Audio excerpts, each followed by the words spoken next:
Bank থেকে বড় অঙ্কের ঋণ নিয়ে কিংবা টাকা ছাপিয়ে সরকার বাজেট দেবে না বলে জানিয়েছেন অর্থ উপদেষ্টা সালেউদ্দিন আহমেদ। মঙ্গলবার সরকারি ক্রয় সংক্রান্ত উপদেষ্টা পরিষদ কমিটির বৈঠক শেষে এসব কথা বলেন উপদেষ্টা জানান, বাজেটকে মোটামুটিভাবে বাস্তবায়ন করা হবে, বড় কোনো ঘাটতি নিয়ে বাজেট করা হবে না। যতটুকু ঘাটতি থাকবে সেটা পূরণ করতে আন্তর্জাতিক মুদ্রা তহবিল ও বিশ্বব্যাংকের সঙ্গে আলোচনা চলছে। উপদেষ্টা আরও জানান, ধার করে মেগা প্রকল্প করা হবে না।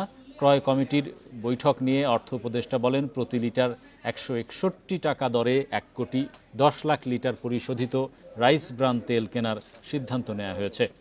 স্থানীয় 4 প্রতিষ্ঠান থেকে এই তেল কিনতে ব্যয় হবে 177,10,00,000 টাকা। বড় বড় মেগা প্রজেক্টে ধার করে ডেফিসিট দিয়ে এগুলি করব না, এবং ব্যাংক থেকে বড়োইংও করে বিরাট তারপর টাকা ছাপিয়ে আমরা এগুলো বাজেটটা বাস্তবায়ন করে কিছুটা তো ডেফিসিট থাকবে, সেটা পূরণ করবে। আমি তো নেগোসিয়েট করছি আমরা IMF এর সাথে, ওয়ার্ল্ড ব্যাংকের সাথে প্রজেক্টের ব্যাপারে, সেটা মোটামুটি এখন সাকসেসফুল আমাদের।